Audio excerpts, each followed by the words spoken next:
Last time we spoke, Emma, was the second week of October. Yes. And you were wonderfully hopeful then that things were going to progress. What has happened since? What has happened since? It's amazing. There's lots of little miracles that happen on a weekly basis, on a daily basis almost. And after that, I think I was on a pretty massive high that second week of October. And I'm still on that massive high, not quite as massive, but I was getting quite emotional from the second week of October onwards whenever anything happened. When my right foot first took an independent step without any kind of stimulus, I burst into tears. I got on the stair climber and burst into tears. A lot of the things, I got on the leg press machine and managed to get my feet up onto the plate of the leg press machine and burst into tears. I went for a swim at Centenary Pool, stood up and dived in the pool and burst into tears in front of everybody. And, you know, a lot of my healing is a lot of the emotional turmoil that I've been going through, not only from my accident, but from the 40-odd years prior to my accident.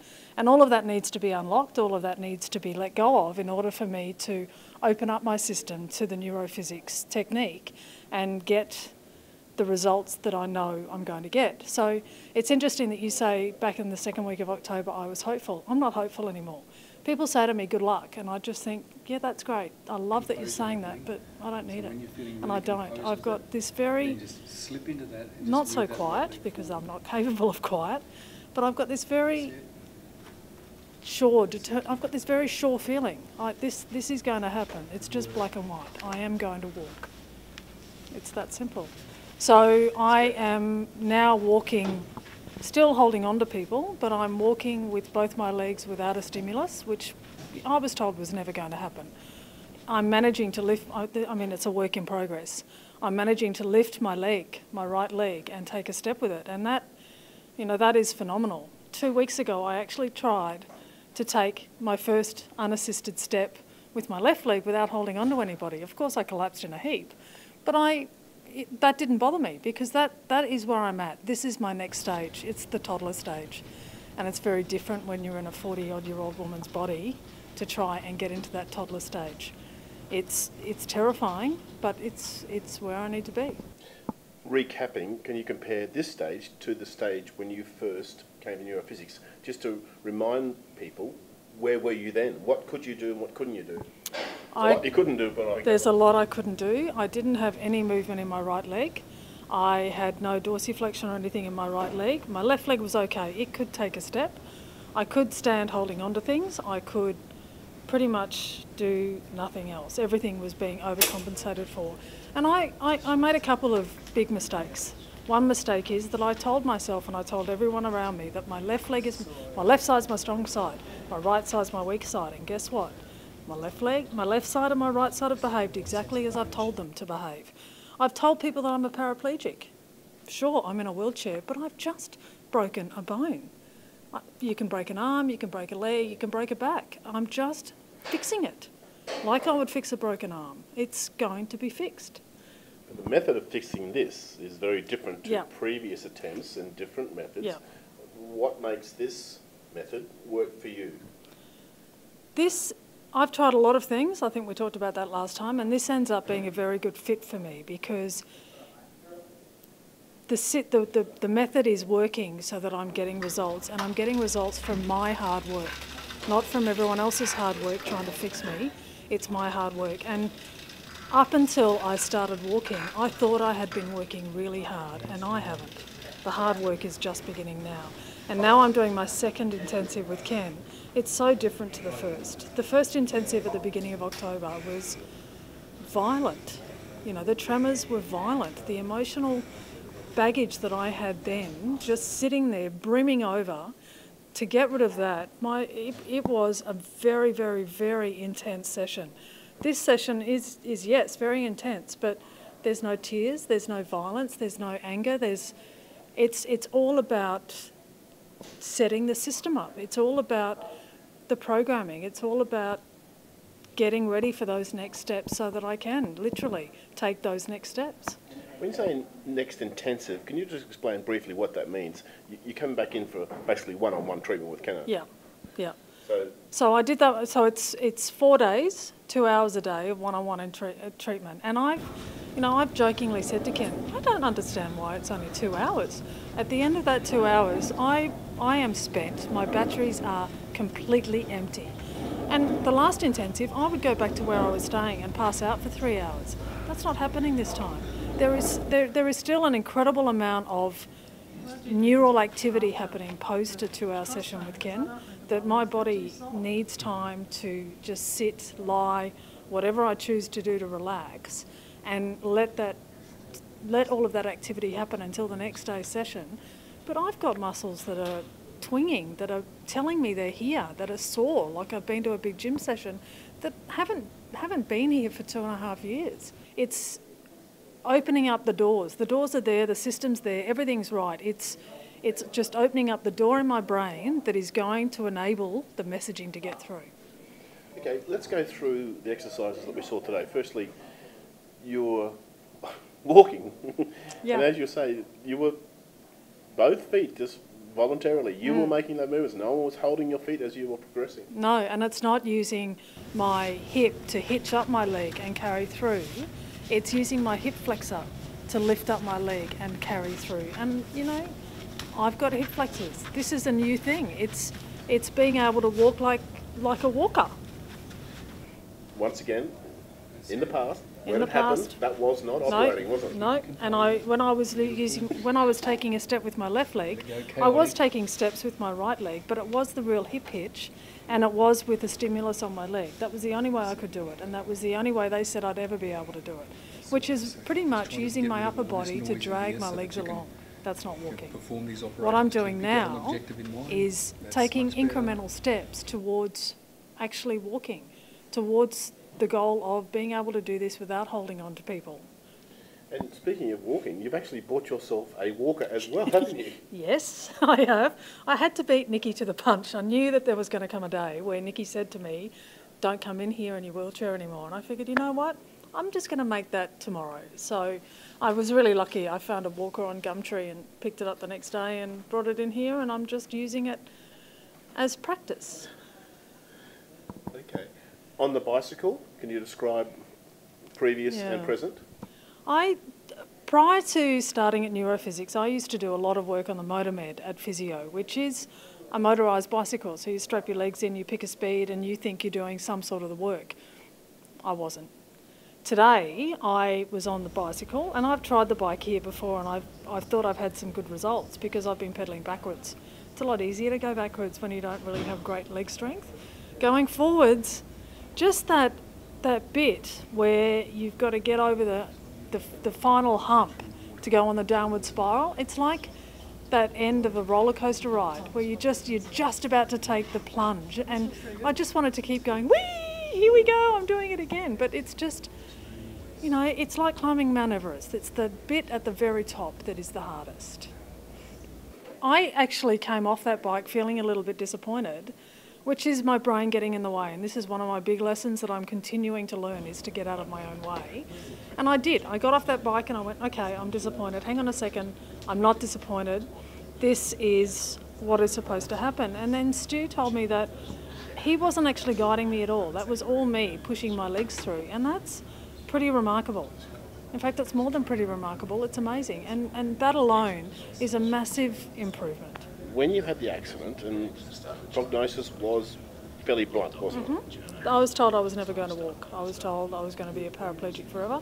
I was told I was extremely lucky that it wasn't that I was extremely lucky that I wasn't the vegetable with the tubes that I very easily could have been, that they were kind of expecting. And, in a lot of ways they're right. I am very lucky because I'm going to come out of this. There's a lot of people who have an injury like mine who don't come out of it, who do end up being vegetables in beds with tubes.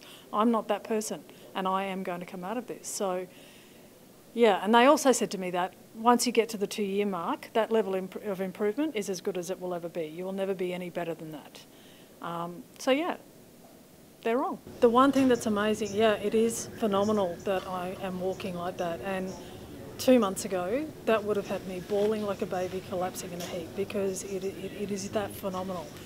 it's a testament to how stable my system has become coming here, that I don't have that surge of emotion anymore. I just know that of course I'm walking. Yeah, I'm holding on to Stuart's hands, but that's at the moment. I'm holding on to Ken, that's at the moment. The next stage will be walking on my own, and that, yeah. We're talking about control, aren't we? The next stage, you're absolutely certain you will have the control to walk down Yes. the centre of neurophysics all by Yes. yourself. Yes. One last thing, we saw you then doing some, what would you call them, squats in a way, and you just love them, don't you, by the sounds of it? Holy dooly, they're hard. They're really hard because one of the mistakes I made, I've made so many in the last 2.5 years before I came here, but one of them was that I would continually, in trying to stand up, I would always try and put, my weight just automatically went into the front pads of my feet. And that's wrong. Your weight has to go into your heels in order to stand.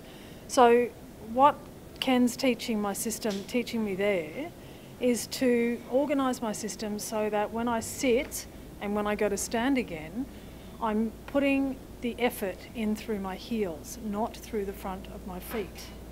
So where I'm my strongest and my most stable is where my weight is proportioned.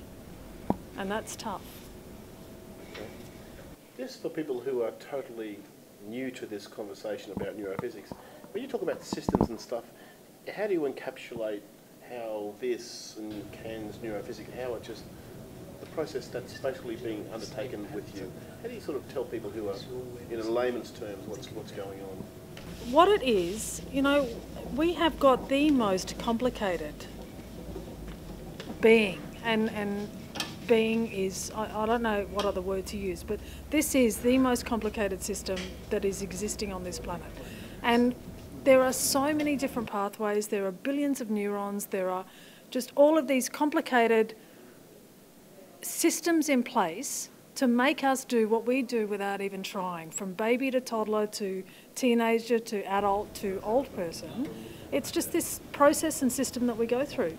Then something happens and we have a massive blip, which is what I've got, a massive blip in my system, and I just need new pathways, or my body just needs the messages to be heard between my brain and my system.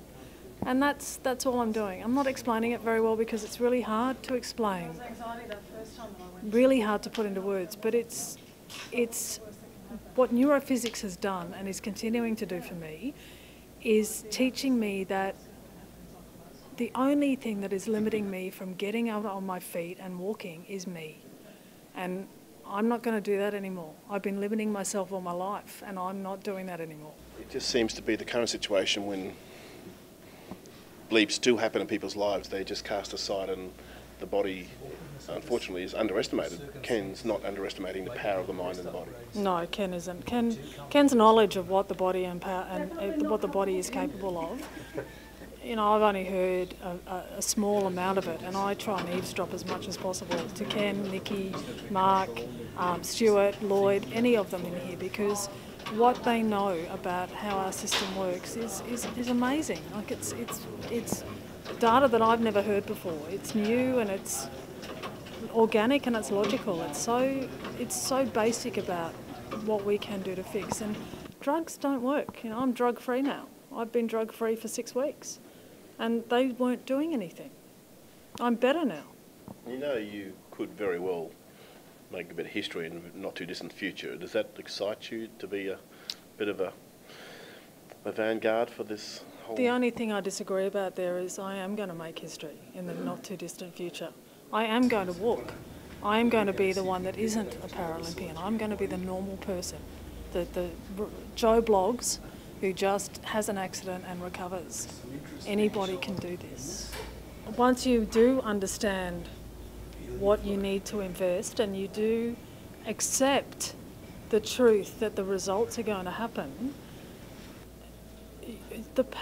your power source, we've all got that power source in the pits of our stomachs or in the pits of I don't know where, but we all have this incredible power source, and we spend most of our lives hiding from it, suppressing it, doing everything and anything we can to sabotage it. We're so good at self-sabotage, and this part of the holistic journey that this is let all of that go. This is our life. Be the best. Great stuff. And yesterday, the only way she could do it, but I had to give her a lot of assistance to be able to get this foot through like this. It's just when the foot. And now she's going through, and she's doing it voluntarily. My word, yep. So there's heaps of evidence to show Emma's body is well and truly capable of doing much, much more.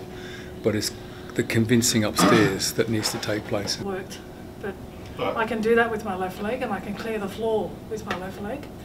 My right leg's getting there, and this is teaching my right leg that it needs to get there soon.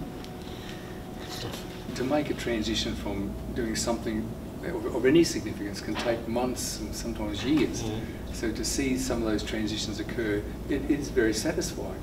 You know, and you just feel the joy for the person, because that's ultimately they're the ones who are going to be able to exploit their newfound skills and power on from there. But it's that trajectory that they go on. You rattle those cages. What's this achieving, Ken? What did that achieve? You're just sending signals up to the brain that the brain's got to respond to. So when everything's nice and quiet, it doesn't really need to make much changes. But once you start sort of perturbing it a bit and it's starting to get some of those hits, then it's got to go, really, something's happening here. I better start looking at how it needs to respond to that. So first you need information to get in to get a response. No information, no response. So this is uncomfortable. So it's a perturbation to this. The system's not that happy about being in this very vulnerable position. So if you're wanting to look at making changes in the system, you've got to target the sensitive, vulnerable regions. Notoriously, cats and mice that have had complete lesions put in experiments have recovered, and the question was, why can the cats and mice recover from a spinal cord injury and human beings can't? The reality of it is there is no reason. It's just the cats and mice don't have a belief system that says they can't do it. From the moment that lesion's there, all they do is set about trying to normalise their bodies again. So the system very quickly gets ways and means of getting around the lesion. Oh yeah. Now see, when what I did... Stu was doing then really made my hamstrings and my hip flexors feel like they were engaging like they would to take a step. Yeah. So when and I they put were fighting against him. It was great. She'll be walking. We don't need a crystal ball. Yeah, that's no doubt whatsoever. This is just chipping away everything that's not a walk. And even in that 2 laps today, that first lap, I relied really heavily on my right arm, clinging onto Stuart, and quite a bit of strength in my right arm. That second lap, my legs were softer, and there was nowhere near that load on Stuart. My upper body wasn't anywhere near as relied upon. It was much more my legs, and they still performed a lot better.